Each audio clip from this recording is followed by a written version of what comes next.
Hi everyone, it's me, Spring, the fiber enthusiast, and welcome to the channel. I want to welcome each and every one of you and thank you for being here. So whether you are new or you are a returning viewer, thank you so much for being here and hanging out with me today.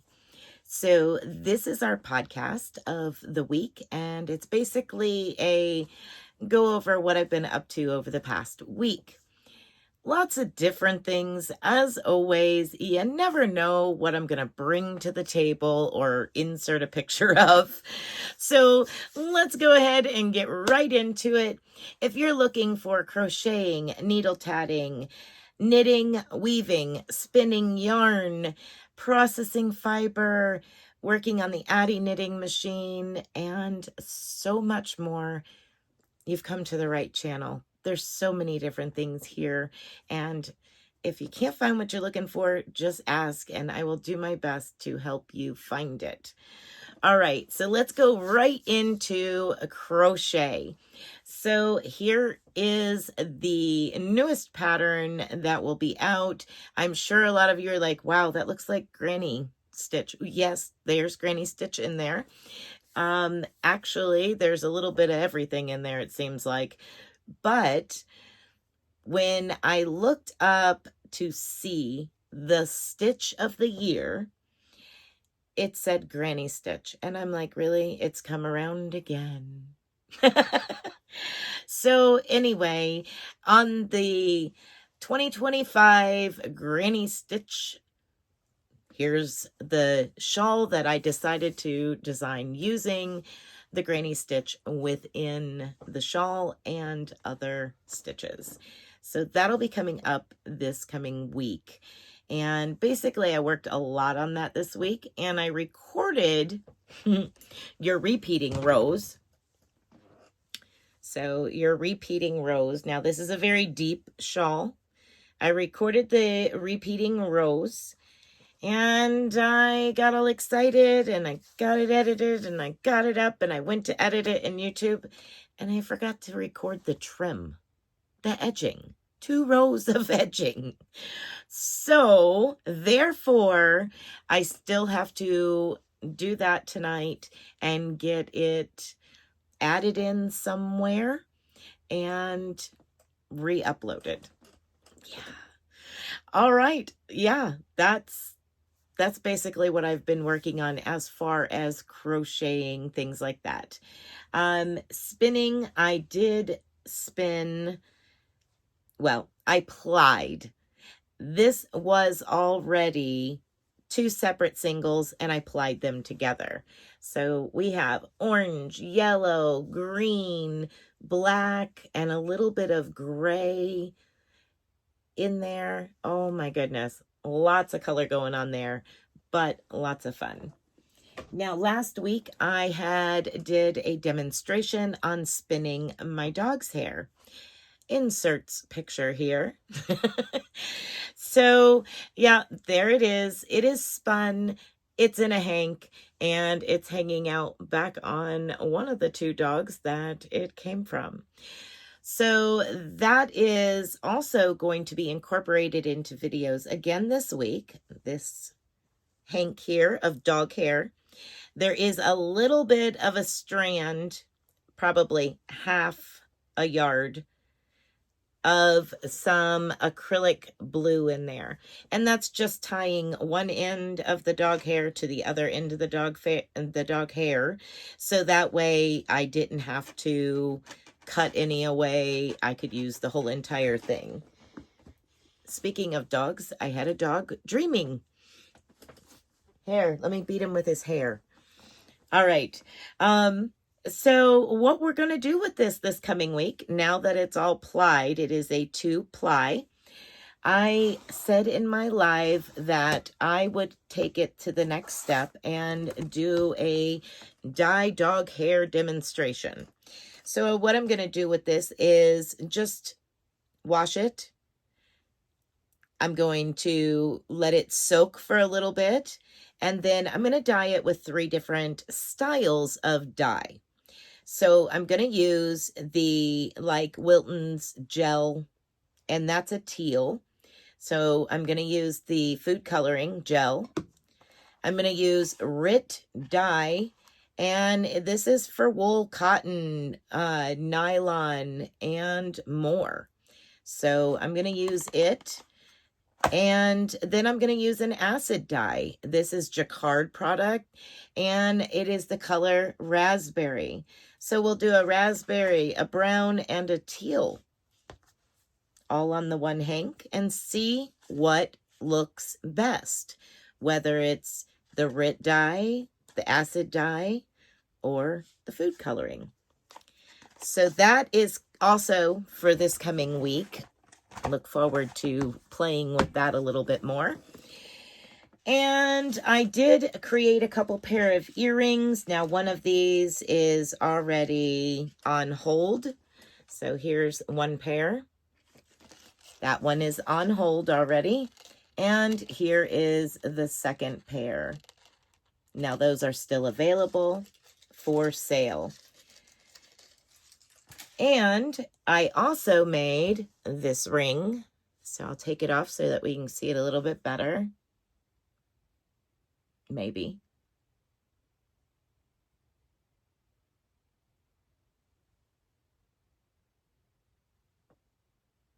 So it's just two blacks and a red in the center.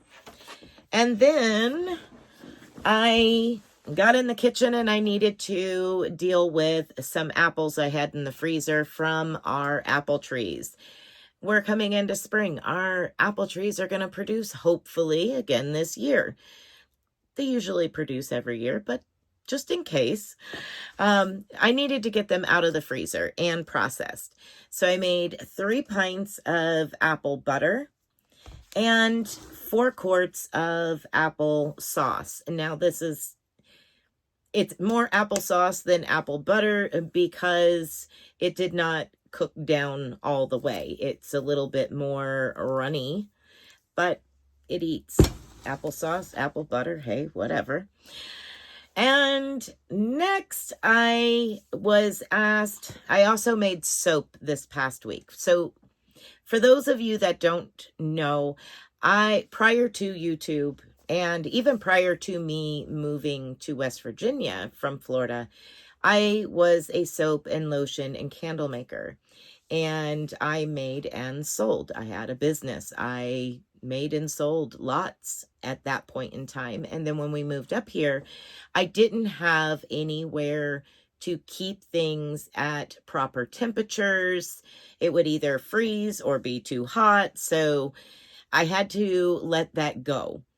And over the past week, I will say I have missed it because I've really enjoyed making soap this past week and making candles. But my soap request was from a friend of mine. She had asked if I would make her some. She also had purchased from me quite some time ago. So I said, sure, I'll make you some. Well, then Rachel, for those of you that don't know, Rachel is my best friend.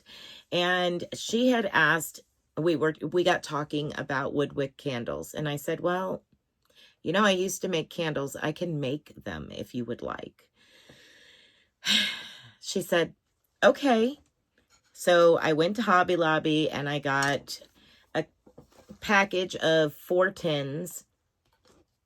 And I got some wax because I didn't have any more soy wax. As I said, I didn't have anywhere to store things properly. So a lot of that stuff had to go. But, so I picked up some soy wax and I still had a bunch of other stuff, but soy wax and the woodwick themselves. So these are cedar essential oil. The ones that she wanted was cedar. And then I made myself 2 of them. And so that one got a little splash of purple, and you'll see why in just a moment. There's that one and that one. That's why it got a splash of purple. Mine have dye in them. That one is seafoam green, and this one is a dark purple. But mine is coconut, sandalwood, amber. It smells so good. So, so good. And then I seen this silicone mold, and I thought it's supposed to be a ball of rope. And I thought it was so cool. I'm like, this is awesome for us that crochet and knit and play with yarn. So here it is. But guess what, y'all? It's a candle. So that is a ball of wax that looks like a ball of yarn. So I just used the leftover, the added extra wax that I had melted down intentionally for this. And I made a couple of these. I thought they were super cute. Little wax balls here of yarn, not rope. That's yarn. But that's pretty much what I have been doing this week, is just a lot of everything. I think. Yeah, a lot of everything. So I hope that you've enjoyed all of my craziness that I bring to the channel. Lots of different things go on here. But at any rate, let's get into what you all have been making. So you guys share with me, or should I say, either in the email, in a private email, you share with me, or you share in the Facebook group your makes, your works in your works in progress, or your finished objects. And it goes on a post, and I get to share it with everybody else. So I'm so excited. So first up, we have Miss Cecilia, and Cecilia is showing her interlac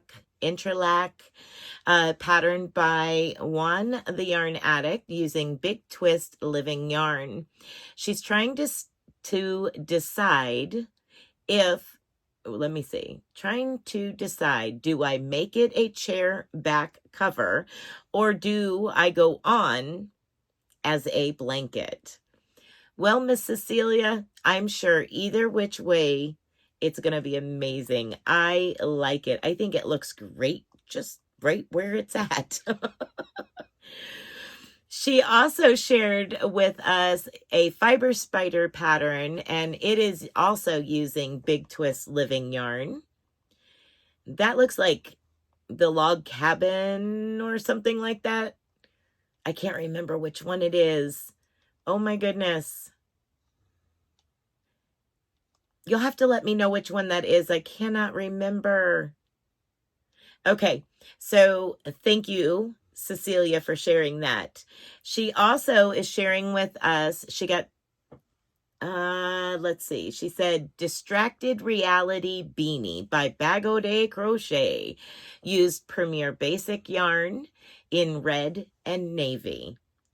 I like it. Very nicely done. Very, very nice. Oh, Lisa's coming in this time. So Lisa is sharing with us a Afghan that she's been working on. Let's see what she has to say. This took a bit, as I did a lot in between. It's my Nikki's Pink Lemonade blanket. It's nice and big to wrap up in. Hirschner's Baby Stripe yarn, interlocking blocks, and block border. Oh, yes, I see that. And she said, happy first day of spring. Well, we had snow on our first day of spring and 28 degrees by the end of the night. Okay, so that is very, very nicely done. I think it looks amazing. I like how the color pooling happened. Very nice.